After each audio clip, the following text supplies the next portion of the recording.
जय हिंद दोस्तों। Study point BRP में आप सभी का स्वागत है। तो आज हम लोग करने वाले हैं 12 अगस्त जो एनटीपीसी अंडर ग्रेजुएट का एग्ज़ाम हुआ है फर्स्ट शिफ्ट का, उसका एनालिसिस करने वाले हैं। तो आइए देख लेते हैं किस प्रकार क्वेश्चन पूछे गए थे।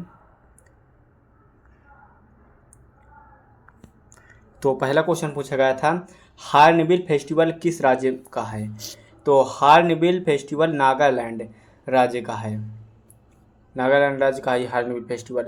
यह उत्सव हर साल 1 से 10 दिसंबर तक आयोजित किया जाता है और इसे त्योहारों का त्यौहार भी कहा जाता है।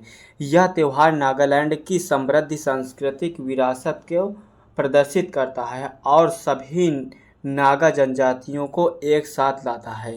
हार्नबिल फेस्टिवल का नाम हार्नबिल पक्षी के नाम पर रखा गया है, जो नागाओं के लिए एक महत्वपूर्ण प्रतीक है। ये पूछा गया था। अगला क्वेश्चन है, पूर्वी तट की विशेषता है। तो पूर्वी तट की विशेषता पूछा गया था।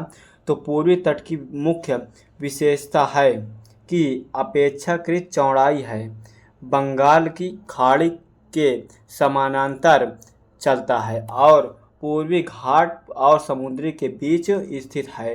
पूर्वी तट महानदी गोदावरी, कृष्णा और कावेरी जैसी नदियों द्वारा निर्मित उपजाऊ डेल्टा के लिए जाने जाता है। अगला क्वेश्चन पूछा गया था कि संघ सूची में क्या क्या शामिल है। तो संघ सूची में राष्ट्रीय महत्व के विषय शामिल होते हैं, जैसे कि रक्षा, विदेश मामले में बैंकिंग, संचार और मुद्रा। इन विषयों पर कानून बनाने की अधिकार केवल केंद्र सरकार के पास होता है। अगला क्वेश्चन पूछा गया था,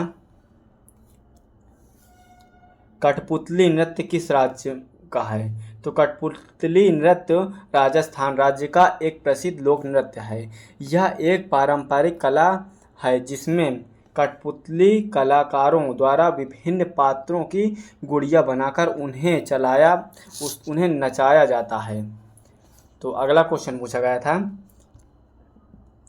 5 नवंबर को कौन सा त्यौहार मनाया जाता है? तो पूछा गया था कौन सा त्यौहार मनाया जाता है, देख लेते हैं कौन सा मनाया जाता है। 5 नवंबर को छठ पूजा का पहला दिन यानी नहाय खाय होता है। छठ पूजा जो कि सूर्य देव और छठी मैया को समर्पित एक महत्वपूर्ण हिंदू त्यौहार है, 5 नवंबर से शुरू होकर 8 नवंबर तक चलता है। 5 नवंबर को नहाय खाय के साथ 6 नवंबर को खरना, 7 नवंबर को संध्या आध्य और 8 नवंबर को उषा आराध्य दिया जाता है। तो ये कहाँ मनाया जाता है? ये बिहार में मनाया जाता है। इसको भी याद रखेंगे आप लोग। यही पूछ सकता है कहाँ मनाया जाता है। ये बिहार राज्य में अधिकतर मनाया जाता है। तो आगे क्वेश्चन पूछा गया था, फीफा वर्ल्ड कप 2025 से पूछा गया था। तो इसका हो जाएगा, फीफा क्लब विश्व कप 2025 रविवार को संयुक्त राज्य अमेरिका यूएसए में शुरू होगा। क्लब विश्व कप के 21वें संस्करण में 32 टीमें 29 दिनों तक 63 मैचों में प्रतिस्पर्धा करेंगी, जिसके बाद टूर्नामेंट 15 जुलाई को समाप्त होगा। विश्व कप के पिछले संस्करण में 6 से 8 टीमों के बीच मुकाबला होता रहा है। तो अगला क्वेश्चन पूछा गया था, आर्टिकल से पूछा गया था कि अनुच्छेद 243 बी का संबंध है। तो अनुच्छेद 243 बी का संबंध पंचायतों के गठन से है।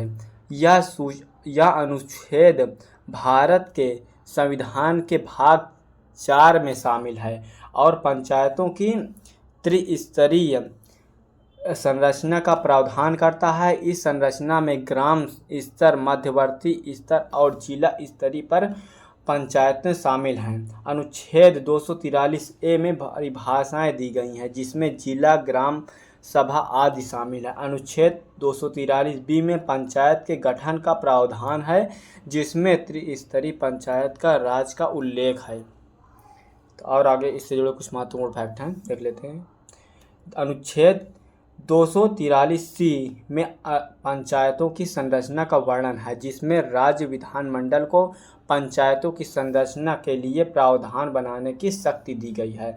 अनुच्छेद 243D में सीटों के आरक्षण का प्रावधान है, जिसमें अनुच्छेद जातियों और जनजातियों के लिए सीटों के आरक्षण का उल्लेख है। अनुच्छेद 243E में पंचायतों का कार्यकाल 5 वर्ष निर्धारित किया गया है।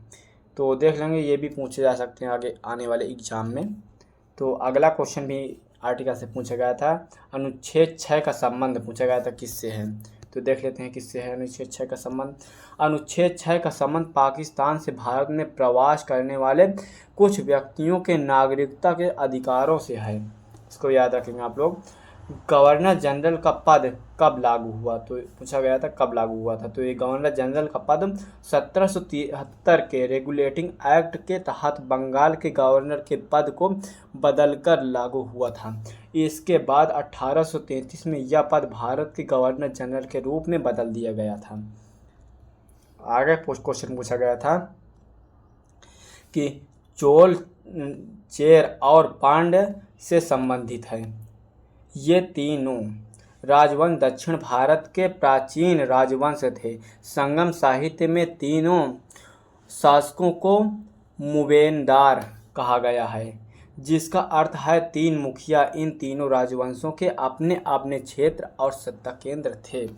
आगे भी आर्टिकल से 2-3 काफ़ी क्वेश्चन पूछे जा रहे हैं, तो आप लोग देख लेंगे पॉलिटी के क्वेश्चन। अनुच्छेद 323B का संबंध है। तो अनुच्छेद 323B का भारतीय संविधान के अनुच्छेद 323B में अन्य विषयों के लिए न्यायाधिकार एक उपर्युक्त विधानमंडल विधि द्वारा न्याय निर्णयन या निवारण का प्रावधान कर सकता है। इसमें किराया नियंत्रण न्यायाधिकरणों की स्थापना के प्रावधान हैं और अनुच्छेद 323B में संशोधनों किया गया है। संघ सूची में क्या क्या शामिल होता है, तो इसे देख लेंगे। तो ये भी ऊपर क्वेश्चन पूछा गया है, लेकिन इसमें डिटेल में देख लेते हैं। तो संघ सूची में राष्ट्रीय महत्व के विषय शामिल होते हैं, जिन केंद्र सरकार के कानूनी कुछ महत्वपूर्ण विषय के रक्षा, विदेश मामलों, बैंकिंग, संचार और मुद्रा संघ सूची में शामिल विषयों को शामिल किया गया है। देख लेते हैं इसमें डिटेल्स में कुछ, जैसे कि रक्षा में क्या क्या शामिल होते हैं। इनमें सेना, नौसेना, वायुसेना और अन्य रक्षा बल शामिल होते हैं। विदेश मामले में जैसे कि इसमें अन्य देशों के साथ संबंध, राजनीतिक संबंध और अंतर्राष्ट्रीय समझौता शामिल है। बैंकिंग इसमें शामिल है। इसमें बैंकिंग प्रणाली, भारतीय रिजर्व बैंक और अन्य वित्तीय संस्था भी शामिल होते हैं। जैसे संचार भी शामिल है इसमें डाक, तार, टेलीफोन और अन्य संचार सेवाएं शामिल हैं। मुद्रा में क्या क्या है, इसमें मुद्रा का मुद्रण, सिक्का निर्माण और मौद्रिक नीति शामिल है। रेलवे में भारतीय रेलवे शामिल है। आगे क्वेश्चन पूछा गया था 2025 में 12वें पैरा एथलेटिक्स वर्ल्ड चैंपियनशिप की मेज़बानी कौन सा देश करेगा, तो ये भारत देश करेगा। तो और इससे जुड़े कुछ महत्वपूर्ण फैक्ट को देख लेते हैं। भारत 2025 में पैरा एथलेटिक्स वर्ल्ड चैंपियन की मेज़बानी करेगा। यह पहली बार होगा जब यह आयोजन देश में होगा। यह आयोजन 26 दिसंबर से 5 अक्टूबर जवाहरलाल नेहरू स्टेडियम में होगा और मार्च 2025 में वर्ल्ड पैरा एथलेटिक्स की भी मेज़बानी करेगा। यह चैंपियन का 12वां संस्करण होगा और चौथी बार एशिया में आयोजित किया जाएगा, जिसमें 100+ देशों में के 1000 से अधिक एथलीट हिस्सा लेंगे। यह आयोजन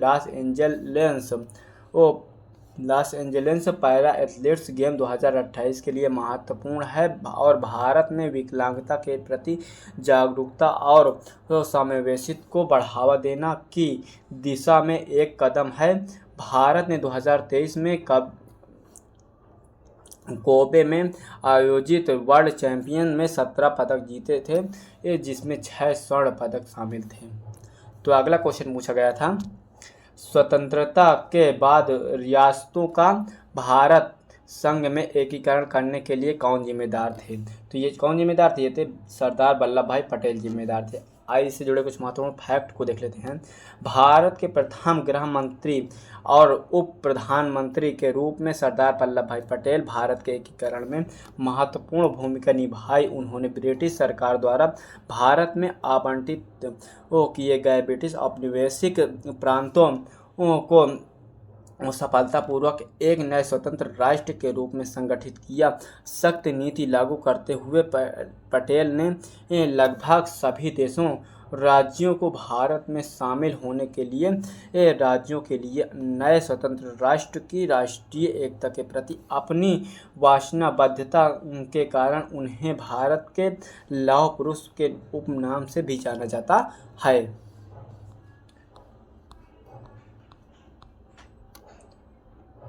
तो दोस्तों आज के लिए इतना ही क्वेश्चन मिल पाए हैं। यदि हमारे चैनल पर नए हैं तो सब्सक्राइब करिए और अपने दोस्तों तक वीडियो पहुंचाइए।